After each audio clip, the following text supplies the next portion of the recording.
Whitney Houston is not a Houston. Her great-grandfather, John Houston, changed his surname. When I started Whitney Houston's family tree, I thought the most captivating story would be about her second great-grandfather, John Burke Sanderson, who is known for establishing the first publicly funded school for Black American children in California. But that was only a part of her story.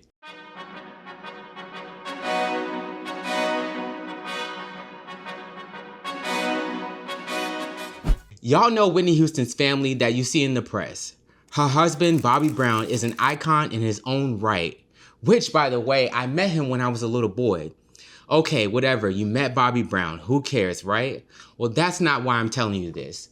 When I met Bobby Brown, I met him in the sticks. I'm talking about deep into the country, in the state of Georgia, at a fish fry. It turns out some of Bobby Brown's people are from the same area of Georgia as where my people are from. He was just there visiting family. Y'all know their daughter, Christina. Oh man, I miss Christina. I miss Whitney too, gone too soon. Then you got cousin Dionne Warwick. We love Dionne's music, such as the songs Walk On By and Say a Little Prayer for You, which recently went viral over 50 years after its release. Not to mention Dionne Warwick's witty Twitter posts. We can't get enough of her. Then there is Whitney's mother, who was born Emily Sissy Drinkard. She is part of the Drinkard Sisters group. They were a pioneering gospel group that gave us Whitney. There would be no Whitney if it wasn't for her singing mother, aunties, and cousins. The Drinkards were from Georgia and have an impressive history in their own right. But I'm not focusing on Whitney's mother's family in this episode. Today, I'm getting into her father's line, the Houstons.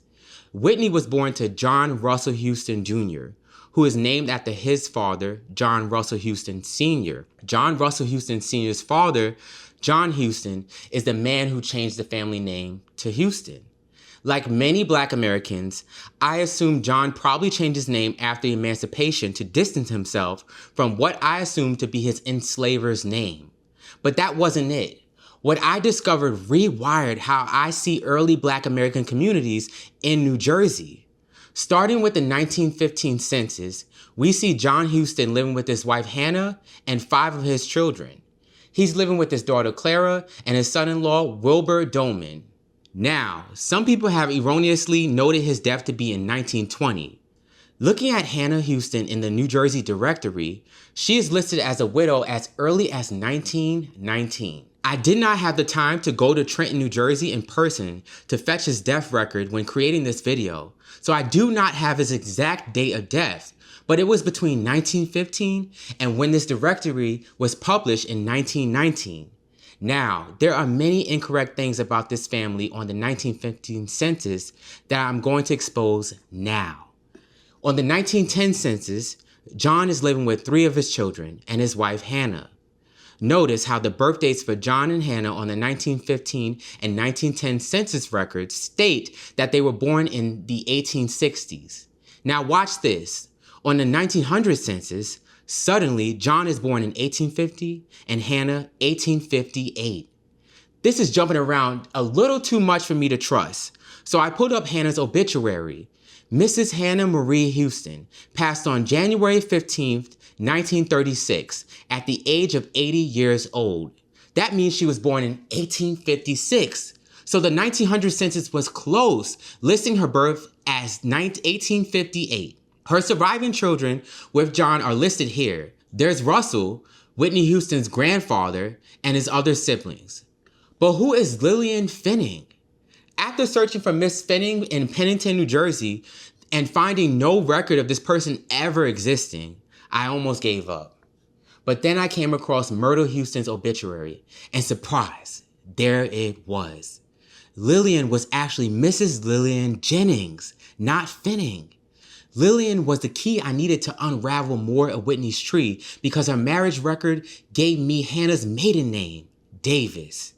But it doesn't stop there. No. You see, Lillian is living with her mother on the 1880 census. Here, Hannah is listed by her middle name, Marie, and only Lillian Augusta is listed living with her. Moving up 15 years to the 1895 census, I see John, Hannah, Lillian, and the entire family under the same household. By this point, I noticed something was up. Where are all these children that were listed on the 1895 census and in the obituaries? Then there is Cora Mae Houston. She married Joseph Smith in 1897. And in 1880, she was christened as Cora Mae McIntyre or McIntyre. At first, I thought, this must be the wrong Cora, but the 1885 census confirmed it. Whitney Houston's family name was once McIntyre. She's a McIntyre, y'all. This is the whole family.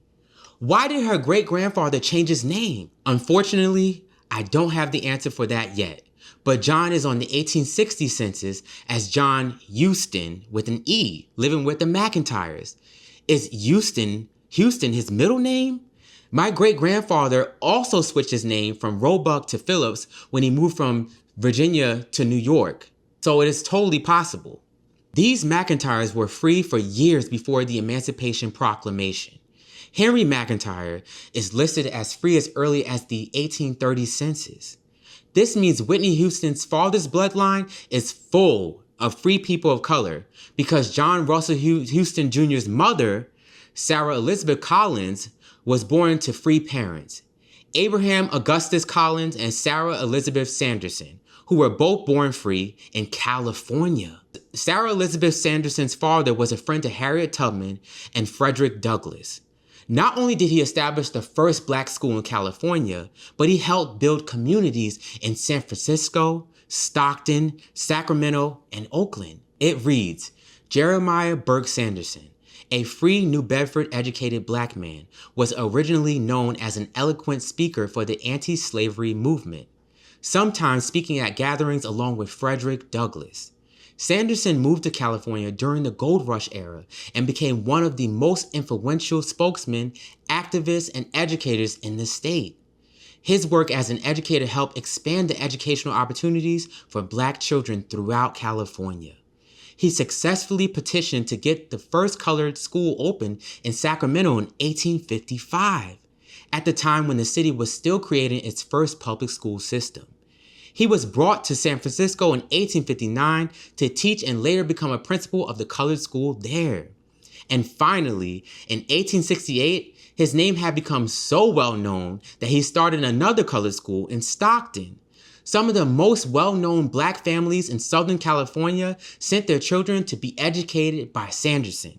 His mother, Sarah E. Burke, was of Wampanoag Indian ancestry. This makes Whitney Houston a black American Indian. But y'all, I am not done. This next part had my jaw on the floor. Remember I mentioned Lillian? Well, she had a son named Charles Donald Jennings. On his obituary, I noticed it said that Coretta Scott King and Rosa Parks were at his wedding. Well, his wife was none other than Edith Savage. She's a civil rights icon who led many demonstrations and was close to the Kings. King asked Edith to watch over his family prior to his passing. Donald and Edith had a son, James Charles Jennings, and he shared the family's oral history. James Charles Jennings, or Charlie, along with his ancestors, were lifelong members of the Bethel AME Church in Pennington, where they served as administrators and musicians. From 1924 to 1955, the family operated a general store on South Main Street in Pennington.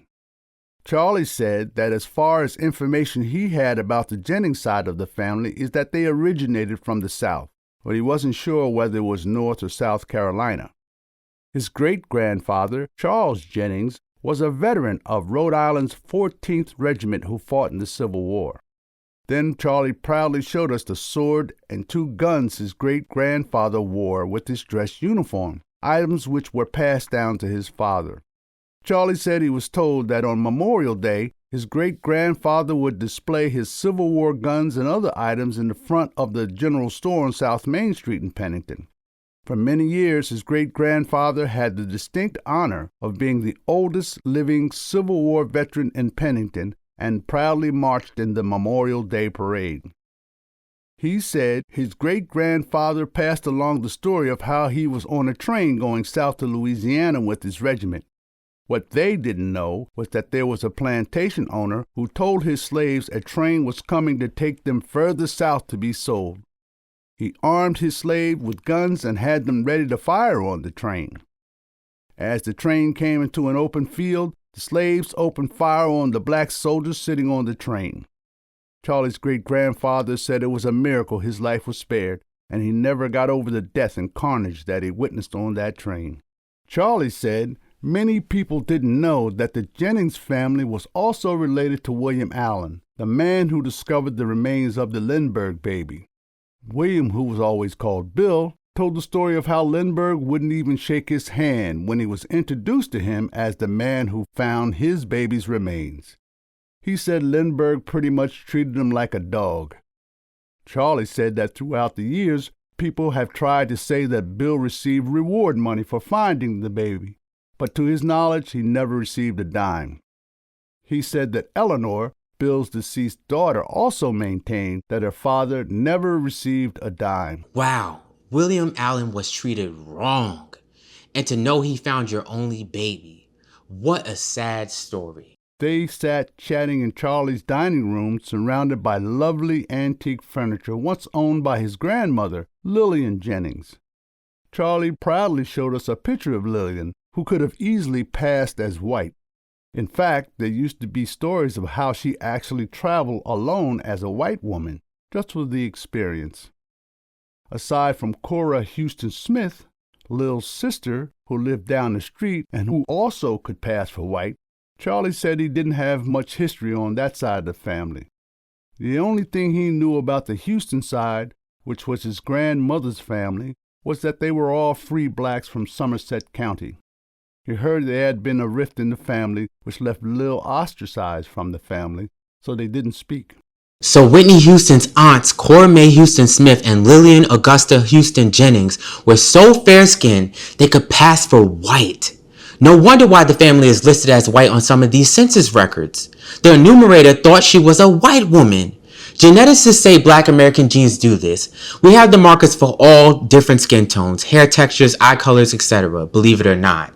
Look at Whitney Houston's older brother, John Russell Houston III. He looks just like a lighter version of Whitney's father. I don't think Whitney Houston's Jennings cousins know that they are cousins to Whitney Houston, the voice. After all, the audio did say that Lillian lost touch with most of the family.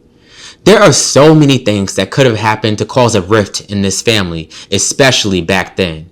What are you thinking? I am not done with Whitney Houston's story, as there is more to discover. Trenton, New Jersey, here I come. Thank you for watching American Hidden History, and stay tuned for more.